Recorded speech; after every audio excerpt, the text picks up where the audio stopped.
You check your phone, nothing. You check it again, still nothing. Your chest tightens and you don't know why. This isn't nervousness exactly, it's older than that. Somewhere underneath the modern moment of waiting for a text back, your brain is running a program written millions of years ago. Scientists call it romantic love. But what's happening in your skull when it switches on is stranger than a feeling.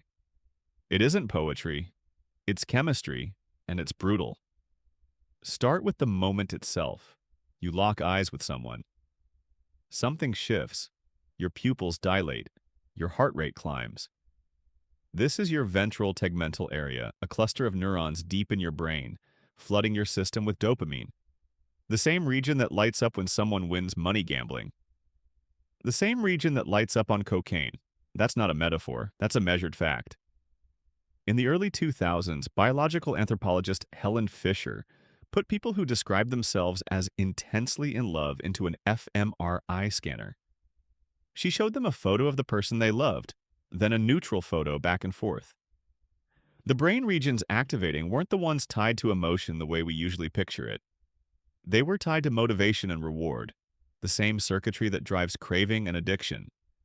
Which means biologically, new love isn't really an emotion, it's a drive. Like hunger, like thirst.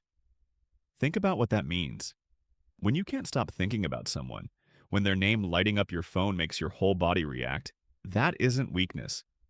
That's neurochemistry doing exactly what it evolved to do. Your ancestors who felt nothing when they found a good mate didn't stay close to that mate. They didn't protect them. They didn't raise children with them. The ones who felt obsessed, who felt that pull like a hook behind the ribs, stayed. And staying, generation after generation, is how the species survived long enough for you to exist. So the ache you feel waiting for a reply isn't broken programming. It's the program working perfectly. But why does new love also seem to make you a little bit stupid? Italian researcher Donatella Marazziti measured serotonin levels in people who had recently fallen in love and compared them to patients diagnosed with obsessive-compulsive disorder. The results surprised almost everyone, including her. The serotonin levels in the newly in love group were just as low as the OCD group. Low serotonin is linked to intrusive, repetitive thoughts, the kind that circle back no matter how hard you try to redirect them. Which means the reason you can't stop replaying a conversation from 3 days ago isn't a character flaw.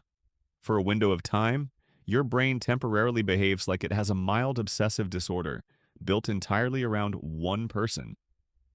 Nature didn't make this feel gentle by accident. It made it feel consuming on purpose. This chemical storm is not built to last.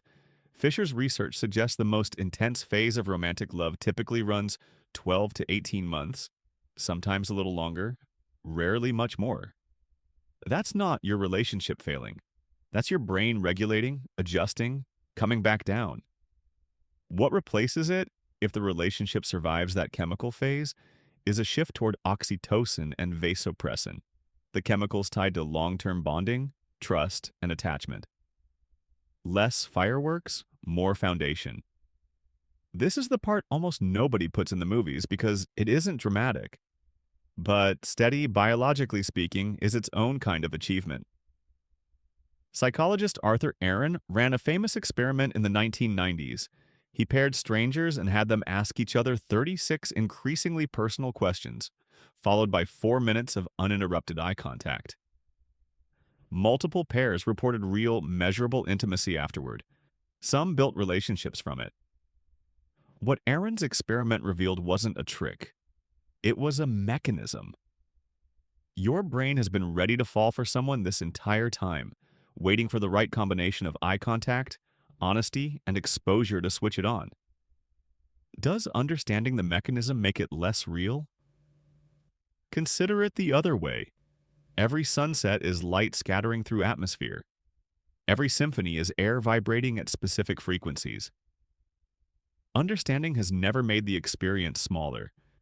If anything, it makes it stranger that neurons and chemical gradients can feel, from the inside, like the most important thing that has ever happened to you. Your ancestors didn't know any of this. They just felt the pull, and they followed it, generation after generation, long enough for that exact circuitry to end up sitting inside your skull right now. So the next time your chest tightens over a phone that hasn't buzzed yet, know what's happening underneath it. Not weakness, not immaturity. A 4 million-year-old survival mechanism, still running, still convinced that this person, right now, matters more than almost anything else in the world. And in a strange, quiet way, it has always been right.